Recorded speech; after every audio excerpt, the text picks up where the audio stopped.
নমস্কার বন্ধুরা, তোমরা দেখছো তোমাদের ইউটিউব চ্যানেল লার্ন উইথ সমু। আর আমি সমু রয়েছি তোমাদের সঙ্গে। তো প্রাইমারি রিলেটেড যাবতীয় তথ্য ও প্রস্তুতির পর্বের জন্য অবশ্যই চ্যানেলটিকে সাবস্ক্রাইব করে পাশে থাকবেন।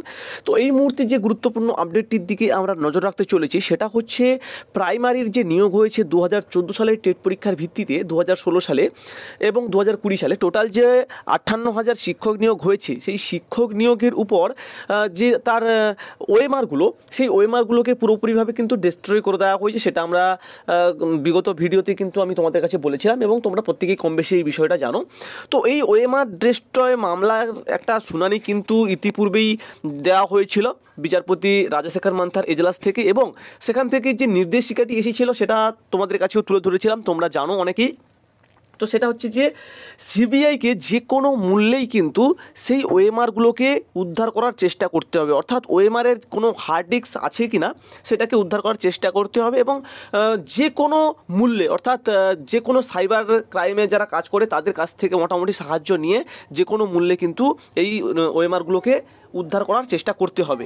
তো সেই মাফিকই মোটামুটি আরও একটা নির্দেশ দেয় যে এই সমস্ত কাজের মানে যে সমস্ত খরচ খরচা হবে সমস্ত কিছু কিন্তু বহন করবে প্রাথমিক শিক্ষা পর্ষদ।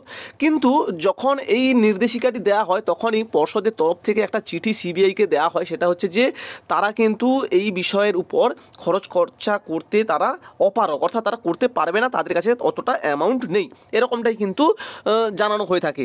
তো তার পরবর্তীতেই কিন্তু বিপদে পড়ে সিবিআইরা, এবং এ থেকে মোটামুটি একটা বিষয় বোঝা যাচ্ছে যে হয়তো এই যে খরচ খরচা যে বন্ধ হয়ে গেল বা খরচ খরচা দিতে পারবে না পর্ষদ, এটা দরুন কিন্তু মোটামুটি এখন বর্তমান পরিস্থিতিতে এই যে ওএমআর যে উদ্ধার করার যে বিষয়টা সেটা কিন্তু এখন পর্যন্ত বন্ধ রয়েছে। এবং এই মামলাটি তো জানো চেঞ্জ হয়ে আবার অমৃতা সিনহা ম্যাডামের এজলাসে এসছে।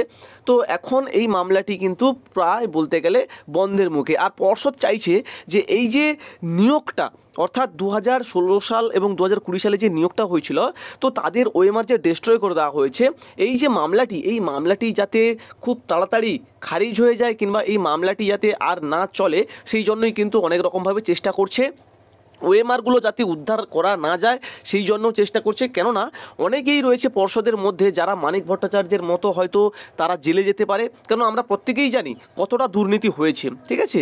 মানে কাটাবের কাছ থেকে শুরু করে তারপরে আমাদের যে ওএমআরকে মানে ম্যানিপুলেট করা, সমস্ত কিছু কিন্তু মোটামুটি তথ্য উঠে এসছে সামনে।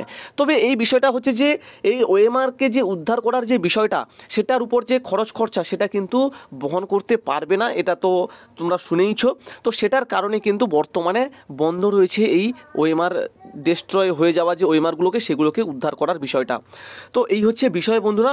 তো বন্ধুরা, এই যে প্রাইমারি নিয়োগ দুর্নীতিতে বা নিয়োগ দুর্নীতির তদন্তের একটা নয়া মোড় আমাদের সামনে এলো। এবারে যখন এই মামলাটির পরবর্তীতে শুনানি হবে, 4 সপ্তাহ টাইম দেওয়া হয়েছিল, 6 সপ্তাহ টাইম দেওয়া হয়েছিল। তো 6 সপ্তাহ পরে যখন অমৃতা ম্যাডামের এজলাসে শুনানি হবে, সেই সময় আশা করি আমরা বুঝতে পারবো, এবং পর্ষদ থেকে যে খবরটা আসছে, পর্ষদ থেকেও নাকি চিঠি দেওয়া হবে যাতে করে মোটামুটি এই যে দায়ভার বহনটা সেটাকে যাতে এড়ানো যায়, সেই বিষয়টাকে নিয়ে মোটামুটি চিঠি দেবে, এরকমটাই শুনছি।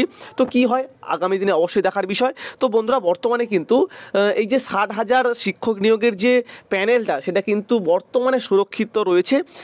তো ওএমআরগুলো যদি আবার পুনরুদ্ধার করা যায় কিংবা যদি আবার আলাদা কোনো পন্থা অবলম্বন করা যায়, সেক্ষেত্রে কী হবে সেটা পরবর্তীতে বলা যাবে। এখন বর্তমানে কিন্তু ওএমআর ডিস্ট্রয় মামলা নিয়ে এখন বর্তমানে অনেকটাই কিন্তু ধামাচাপা পড়তে চলেছে, ঠিক আছে। তো এই হচ্ছে বিষয়। তো দেখা হচ্ছে পরবর্তী ভিডিওতে। ভালো থেকো সবাই, সুস্থ থেকো সবাই। কোনো আপডেটের জন্য অবশ্যই তোমরা আমার সাথে যোগাযোগ করতে পারো, ঠিক আছে। তো আজকের মতো টাটা।